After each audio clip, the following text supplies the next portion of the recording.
Hello students, जैसा हमने आपको बताया था कल कि अर्थमेटिक प्रोग्रेशन का केवल आपको हमने इंट्रोडक्शन दिया था, लेकिन आज हम क्लास 10th की एक्सरसाइज 5.1 अर्थमेटिक प्रोग्रेशन को स्टार्ट करने वाले हैं। तो अच्छी तरह से आप सुनेंगे और देखेंगे कि हम इस चैप्टर को कितना इजीली समझाते हैं और आपको कितनी अच्छी तरह से इसका समझ में आता है। तो चलिए स्टार्ट करते हैं एक्सरसाइज 5.1 का पहले क्वेश्चन का फर्स्ट कंडीशन। जैसा कि इसने कहा है पहले क्वेश्चन में, मैं आपको पढ़ के सुना देता हूं एक बार कि in which of the following situations does the list of numbers involved make an arithmetic progression and why. तो पहले क्वेश्चन में कहा है आपसे कि इनमें से जो कंडीशंस दी हुई हैं उनमें से कौन कौन कंडीशन अर्थमेटिक प्रोग्रेशन को सेटिस्फाई करती है और क्यों। तो चलिए पहले कंडीशन पर पहुंचते हैं हम और बताते हैं आपको कि पहले कंडीशन में क्या कहा गया है। तो फर्स्ट कंडीशन बोल रही है the taxi fare after each kilometre when the fair is ₹15 for the first kilometre and ₹8 for each additional kilometre.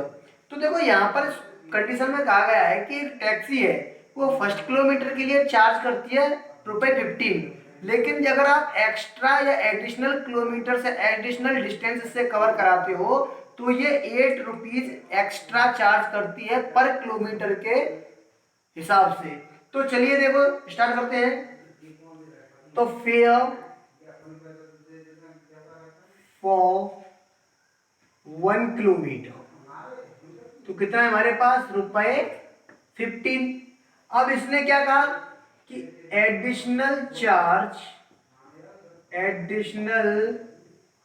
Charge पर किलोमीटर इक्वल टू हमारा ₹8। तो अब इसमें आगे पढ़ते हैं कि फेयर फॉर 1 किलोमीटर हमारा ये रहा, लेकिन अब मैं निकालता हूं फेयर फॉर 2 किलोमीटर, यानी कि सेकंड किलोमीटर के लिए 2 किलोमीटर वो डिस्टेंस कवर कर रहे हैं। तो 2 किलोमीटर का क्या फेयर होगा कि ₹15 तो हमारा था ही पहले से 1 किलोमीटर का, लेकिन आप 1 किलोमीटर और ऐड करते हैं तो वो हमारा कितना बनता है 8। तो +8 तो कितना हो जाएगा हमारे पास ₹23।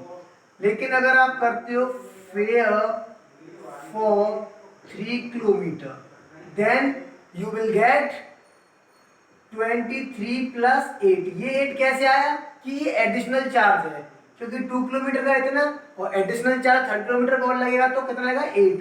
तो कितना बन जाएगा ₹31। अगर मैं देखता हूं फेयर फॉर 4 किलोमीटर तो क्या बनेगा हमारा कि 31 तो हमारा 3 किलोमीटर का चार्ज और एडिशनल चार्ज हमारा कितना था ₹8। तो कितना बना टोटल ₹39। तो यहां से आप एक सीरीज फाइंड करते हैं तो सीरीज निकल के आती है आपकी सीरीज इक्वल्स टू 15, 23, 31, 39। फ्रेंड्स, आप इसमें और भी बहुत सारी कंडीशंस आगे निकाल सकते हो।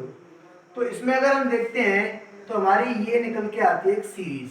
अब ये देखना है कि जो हमारी ये सीरीज निकल के आई क्या ये अर्थमेटिक प्रोग्रेशन है या नहीं।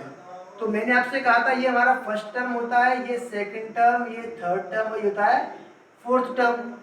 तो अगर हमें अर्थमेटिक प्रोग्रेशन को वेरीफाई करना है तो हमें कॉमन डिफरेंस निकालना ही होगा, क्योंकि अर्थमेटिक प्रोग्रेशन क्या होता है कि इसके ईच टर्म यानी कि 2 टर्म के बीच में जो कॉमन डिफरेंस होता है वो इक्वल होता है सभी में। तो देखो निकाल के देखते हैं। अगर मैं D1 निकालता हूं तो बनता है A2 - A1। तो क्या निकलेगा ये A2 क्या है मेरा 23 और A1 क्या है 15। तो कितना निकल के आता है 8। अगर मैं D2 निकालता हूं तो क्या निकलता है A3 - A2। अब ये क्यों किया, क्योंकि मैंने आपको बताया था कि D = होता है AK - A K - 1। तो वही यहाँ से लगा रहे हैं। तो क्या निकलेगा हमारा A3 31 और A2 23। तो कितना निकला 8। अगर मैं D3 निकालता हूँ तो A4 - A3 = A4 कितना मेरा 39। ये मेरा 39 - A3 कितना है 31 = 8।